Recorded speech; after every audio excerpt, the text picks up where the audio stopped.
जय हिंद दोस्तों, आज हमारे पास है बायोलॉजी का ऑब्जेक्टिव क्वेश्चंस और दूसरे लेसन का ऑब्जेक्टिव क्वेश्चंस है। बायोलॉजी वालों का कुछ लेट से आया क्योंकि बायोलॉजी के ऑब्जेक्टिव्स बनाने में थोड़े एनालाइसिस करने पड़ते हैं, थोड़े से इधर उधर से एनालाइसिस करके तब आप लोगों के पास यहाँ दिया जाता है। तो इस बार थोड़ा लेट हो गया, लेकिन अब आप लोगों को प्रॉपर मिलती रहेगी सुबह शाम ऑब्जेक्टिव्स, यानी कि एक वीडियो सुबह आपको मिल जाएगी, फिर अगले सुबह मिलती रहेगी इसी तरह से। और हमारा जो भी आगे का टॉपिक है, जैसे इंग्लिश ग्रामर हो गया, हिंदी इंग्लिश हो गया, ये भी आप लोगों को प्रॉपर मिलते रहेंगे। और बायोलॉजी को हो सकता है तो कभी कभी गैप हो सकता है, ठीक है। इसके लिए आप लोग बुरा ना माने। आप लोगों का एग्ज़ाम से पहले तक का बायोलॉजी का पूरा ऑब्जेक्टिव क्वेश्चन और प्रीवियस ईयर का क्वेश्चन सब कुछ कंप्लीट कवर करवा देंगे हम। तो चलिए बिना देरी की आज का ऑब्जेक्टिव शुरू करते हैं। हमारे पास पहला ऑब्जेक्टिव दिया गया है, हवा के द्वारा परागित होने वाले फूलों को कहते हैं, यानी कि जो फूल हवा के द्वारा ही परागित होते हैं। जैसे मान लीजिए ये फूल एक यहाँ है और ये फूल यहाँ है। क्या हुआ कि हवा चली, हवा बही, ये फूल इसका परागकण किया, इससे निकल के इसके वर्तिकाग्र पर पहुँच गया और ये फूल नीचे परागित हो गया। तो इन फूलों को हम क्या कहेंगे? इन फूलों को हम वायु परागित फूल कहेंगे, ठीक है। ऑप्शन नंबर बी हमारा राइट आंसर हो गया। फिर है अगला क्वेश्चन, अनुमूल्य पुष्प निश्चित रूप से होते हैं, यानी कि अनुमूल्य यानी कि जिस फूल की मूल्य नहीं होती, जो साधारण फूल होते हैं, वो फूल किस तरह के होंगे? या साधारण फूल में हमारे पास चमेली का फूल हो गया, छोटे छोटे फूल जो क्योंकि कोई मतलब साधारण होते हैं, उनकी वो कैसे होंगे? तो वो स्वपरागित होंगे, वो खुद से ही परागित होते हैं। अगला क्वेश्चन है हमारे पास,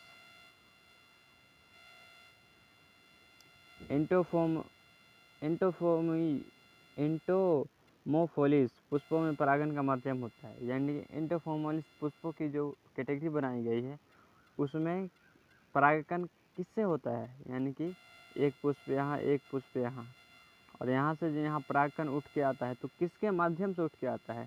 तो ये कीटों के माध्यम से उठ के आता है, इसमें कीट लाते हैं इसको। ऑप्शन नंबर हमारा भी राइट आंसर है कि यहाँ जैसे मधुमक्खी यहाँ रस चूसने के लिए आते हैं और रस चूस के आते हैं तो ये इसके क्या होता है कि उनके पैरों पर परागकण लग जाते हैं और यही परागकण फिर इसके वर्तिकाग्र पर पहुँच जाते हैं और ये फूल परागित हो जाती हैं, ठीक है। तो इसका सही राइट आंसर हो जाएगा हमारे पास कीट, ऑप्शन नंबर बी। फिर आगे देखते हैं, नारियल में तरल एवं गुद्देदार पदार्थ होता है, यानी कि नारियल में जो तरल और गुद्देदार पदार्थ होता है वह क्या होता है? इसके लिए हमारे पास पहले ऑप्शन दिया गया है, भ्रूण,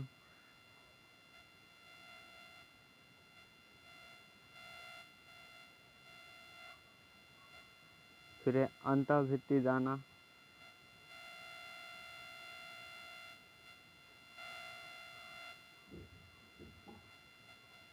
अंतःभित्ति दाना, भ्रूणपोष, या फिर इनमें से कोई नहीं। तो जो नारियल का तरल पदार्थ होता है, तरल भाग होता है, वो क्या होता है बताइएगा? नारियल में तरल पदार्थ क्या होता है? तो ये जो होता है वो होता है भ्रूणपोष, ठीक है दोस्तों, ये होते हैं भ्रूणपोष। ऑप्शन नंबर सी हमारा राइट आंसर है, ये भ्रूणपोष होते हैं। आगे है, मनुष्य की प्राथमिक शुक्राणु कोशिका में ऑटोसोम की संख्या कितनी होती है? यानी कि मनुष्य की जो प्राथमिक शुक्राणु संख्या होती है उनमें गुणसूत्र की संख्या कितनी होती है? तो गुणसूत्र की संख्या उनमें 44 होती है। आगे क्वेश्चन है, पुष्पी पौधों में भ्रूणपोष के कितने गुणसूत्र हैं? यानी कि जो पुष्पी पौधे होते हैं उनके भ्रूणपोष में कितने गुणसूत्र होते हैं? तो उनमें 3N होते हैं। Option number C right answer है। युग्मक बनने की क्रिया को कहते हैं, यानी कि जिससे युग्मक बनते हैं उस क्रिया को क्या कहते हैं? उस क्रिया को हम युग्मक जनन कहते हैं, ठीक है। ऑप्शन नंबर बी हमारा राइट आंसर है। फिर आगे है, हाइड्रिला में रंध्र कहाँ पाए जाते हैं? हाइड्रिला जो पौधा होता है उसमें रंध्र कहाँ पाया जाता है? इसके लिए ऑप्शन दिया हुआ है, पत्तियों पर, तने पर, या फिर दोनों पर, या फिर इनमें से कोई नहीं।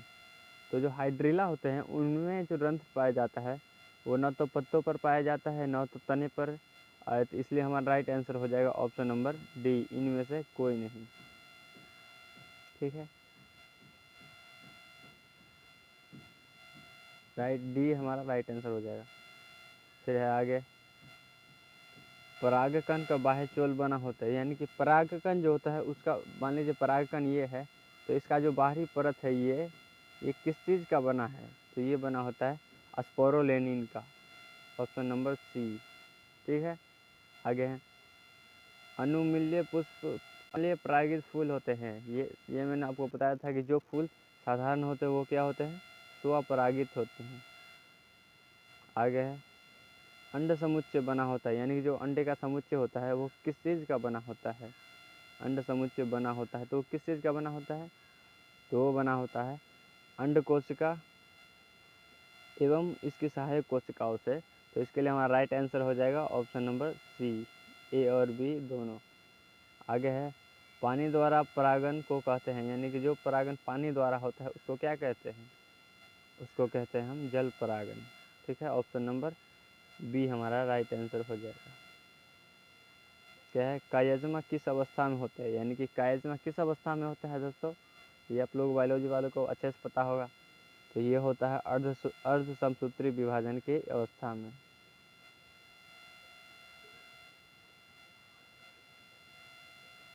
अर्धसूत्री कोशिका विभाजन की अवस्था में होता है, हमारा सी राइट आंसर है।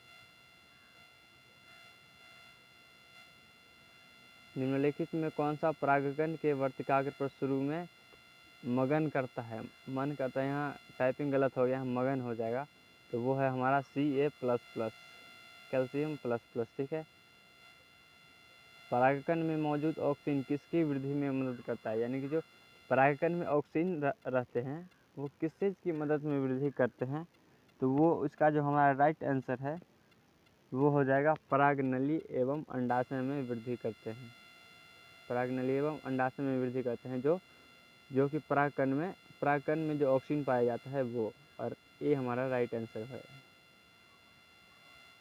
अगला क्वेश्चन देखते हैं, अगला है, परागकोश संबंधित है, यानी कि परागकोश किससे संबंधित है, तो परागकोश संबंधित होता है पुष्प कलिका के खुलने से। ठीक है, पुष्प कलिका खुलते हैं तो उसी के ऊपर पाया जाता है परागकोश। ठीक है, फिर अगला क्वेश्चन है, परागकण का परागकोश से निर्माण एवं विभेदन को कहते हैं, यानी कि परागकण का जो निर्माण होता है और उससे विभेदन, यानी कि उससे निकलने की क्रिया को हम क्या कहते हैं, उसको कहा जाता है microsporogenesis, option number B, microsporogenesis, option number B हमारा राइट आंसर हो जाएगा।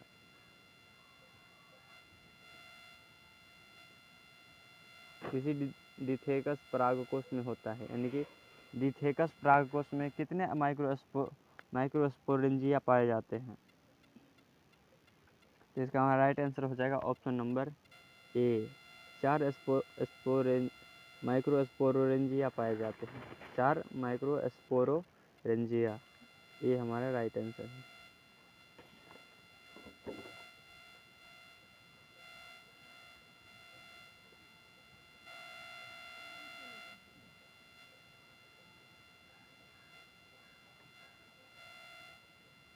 आगे हमारे पास क्वेश्चन है, किसमें परागकोश में अर्धसूत्री विभाजन होता है, अर्धसूत्री विभाजन होता है, यानी किसके परागकोश में अर्धसूत्री विभाजन होता है, तो वो होता है दोस्तों, हाँ,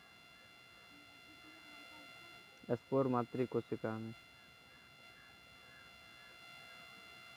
इसमें क्या होता है कि अर्धसूत्री विभाजन होता है। ठीक है, इसमें समसूत्री विभाजन होता है, इसमें भी समसूत्री विभाजन और इसमें भी समसूत्री विभाजन, और जो अर्धसूत्री विभाजन होता है वो होता है हमारा स्पोर मातृ कोशिका में। फिर अगला क्वेश्चन है, किसमें परागकण का निर्माण होता है, यानी कि परागकण किसमें बनता है, तो परागकण हमारा परागकोश में बनेगा। फिर अगला क्वेश्चन है, परागकण होता है, यानी कि परागकण क्या होता है, तो जो परागकण होते हैं वो होते हैं अगुणित।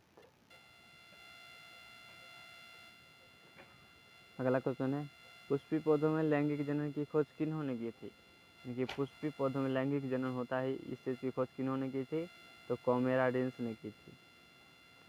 ठीक है, आगे है, टैपेटम का कार्य है, यानी कि टैपेटम जो पाए जाते हैं उसका क्या कार्य होता है, तो उसका कार्य होता है पोषण करना। ठीक है, ऑप्शन नंबर सी।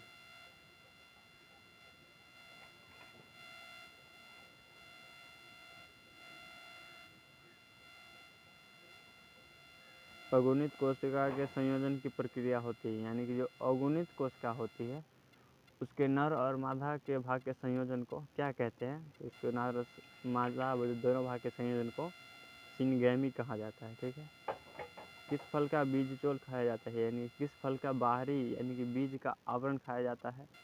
तो जायफल का भी खाते हैं, लीची का भी और शरीफा का भी। तो इसका राइट आंसर हो जाएगा इनमें से सभी। निम्न में कौन कीटभक्षी पौधा है, यानी कि कौन पौधा है जो कीट को भी खा जाता है? तो ड्रोसेरा ऐसा पौधा है, ड्रोसेरा जो कीट को भी खा जाता है, हिंस भी। तो इसका हमारा राइट आंसर हो जाएगा ऑप्शन नंबर सी। ए और बी दोनों है। ठीक है, दोहरा निषेचन में भाग लेने वाले केंद्र की संख्या होती है, यानी कि जो दोहरा एक बार में जो निषेचित नहीं हो पाते हैं, तो दोहरा निषेचित में केंद्र की कितनी संख्याएं भाग लेती हैं? तो उसमें केंद्र की 5 संख्याएं भाग लेती है, कुल 5 संख्याएं भाग लेती है। ठीक है, अगला क्वेश्चन है, किसमें एंडोस्पर्म करा तथा सेल्यूलोसिक पाया जाता है, यानी कि कौन सा है जो किसमें एंडोस्पर्म यानी कि आवृत वृद्धि में जिसमें ब्रिज ढका हुआ रहता है उसमें किसमें सेल्यूलोस करा तथा करा पाया जाता है? तो वो है हमारा ये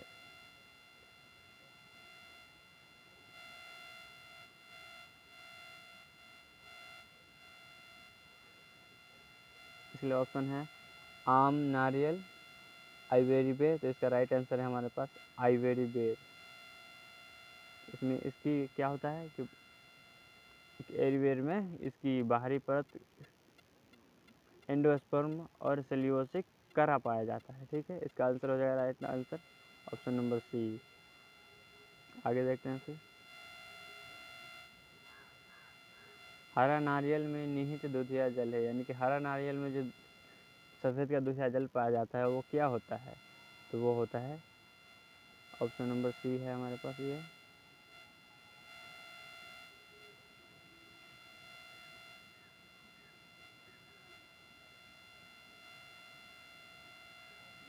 degenerated liquid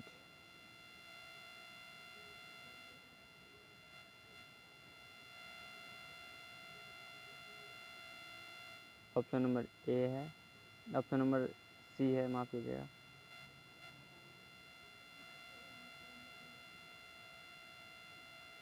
degenerated liquid free nuclear endosperm, option number C right answer है। आगे है, किसी मूल कोशिका में गुणसूत्र की संख्या 14 है, यानी कि किसी की मूल कोशिका में गुणसूत्र की संख्या 14 है तो उसके साइनर गिड्स में इनकी संख्या क्या होती है? साइनर गिड्स में उसकी संख्या क्या होती है? उसकी आधी हो जाती है, आप भी जानते हैं। मक्का में प्रोटीन युक्त एंडोस्पर्म को कहते हैं, यानी कि जो मक्का में प्रोटीन युक्त प्रोटीन युक्त जो एंडोस्पर्म पाया जाता है उसको क्या कहते हैं? तो उसको हम कहते हैं अल्यूरोन भित्ति। ऑप्शन नंबर डी हमारा राइट आंसर है। आगे है, एक अर्धसूत्री कोशिका विभाजन से कितने नर युग्मक बनते हैं? यानी कि जो अर्धसूत्री कोशिका विभाजन होता है उसमें कितने नर युग्मक बनते हैं?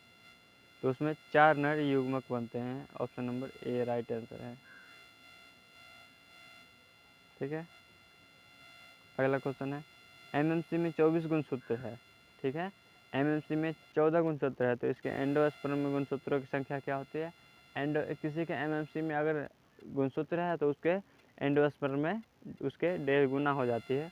तो इसके लिए हमारा ऑप्शन दिया हुआ है option number C 36। Option number right हो जाएगा सी, ऑप्शन सी हमारा राइट आंसर है।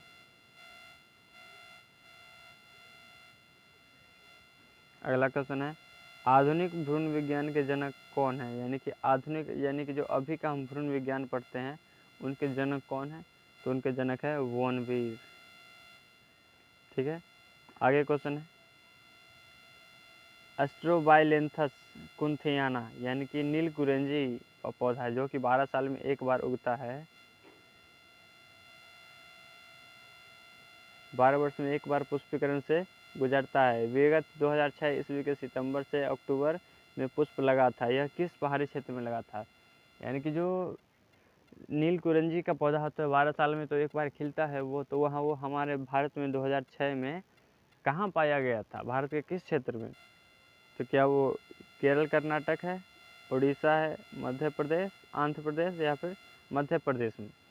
तो ये जो पाया गया था ये केरल और कर्नाटक में पाया गया था। केरल और कर्नाटक के पहाड़ी क्षेत्र में पाया गया था। ठीक है, ऑप्शन नंबर ए हमारा राइट आंसर है, केरल एवं कर्नाटक।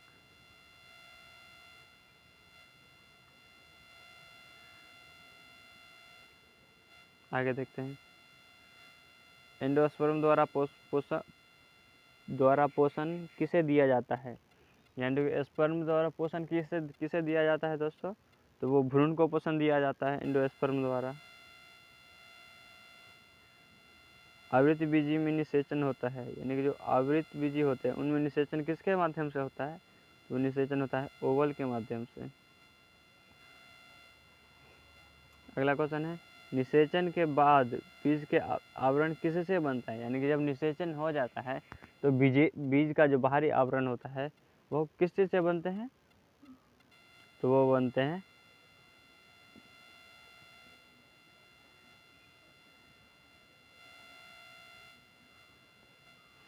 हमारा इंटेगुमेंट्स से, इंटेग्यूमेंट्स से। ठीक है, बी हमारा राइट आंसर है। आगे है, निम्नलिखित में कौन निषेचन के लिए आवश्यक है? यानी कि निषेचन के लिए कौन सा है जो आवश्यक होता है? तो इसके लिए हमारे पास विकल्प दिए हुए हैं, कोरोला, ओवल, कैलिक्स और फल। तो फल तो बाद में बनता है, कैलिक्स भी बाद की चीज़ है, कोरोला भी बाद की चीज़ है। तो हमें निषेचन के लिए सबसे पहले जरूरी पड़ती है ओवल की। ठीक है, आगे देखते हैं फिर,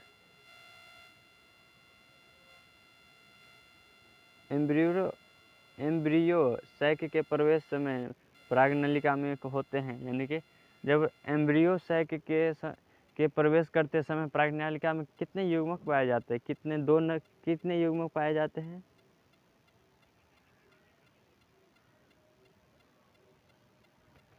उसमें 2 नर युग्मक पाए जाते हैं। ठीक है, उसमें 2 नर युग्मक पाए जाते हैं और ये हमारा राइट आंसर हो जाएगा। फिर देखते हैं आगे क्वेश्चन, दोहरा निषेचन में संयोजन होता है। यानी कि दोहरा निषेचन में कौन सा संयोजन होता है?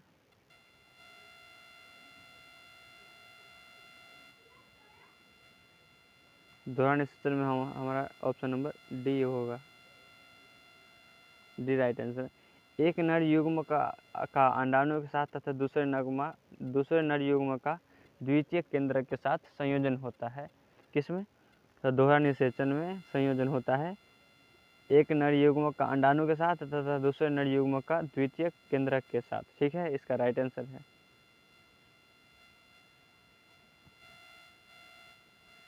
ठीक, अगला क्वेश्चन है, दोहरा निषेचन किसकी विशेषता है? यानी कि दोहरा निषेचन किस में होता है और यह किसकी विशेषता है?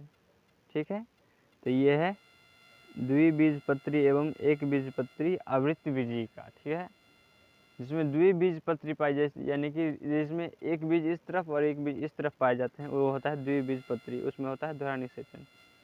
आगे है, त्रिसंचयन है। यानी कि त्रिसंचयन क्या होता है? तो त्रिसंचयन जो है वो है एक नरयुग्म का 2 ध्रुव केंद्रक के साथ एम्ब्रियो सैक में संचयन, इसी को कहा जाता है एक नर त्रिसंचयन।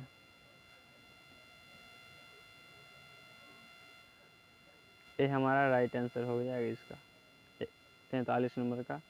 आगे है, बीजों को लैंगिक जनन का उत्पाद किसे कहा जाता है? यानी कि बीजों को लैंगिक जनन का उत्पाद किसे कहा जाता है?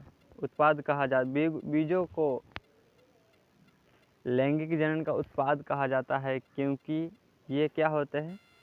क्योंकि ये युग्मक के संयोजन से निर्मित होते हैं।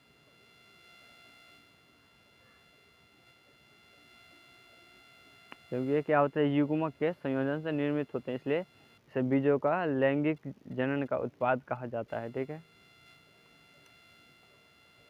आवृत बीजी में भ्रूणपोष होता है, यानी कि जो आवृत बीजी होते हैं उसमें भ्रूणपोष क्या होता है?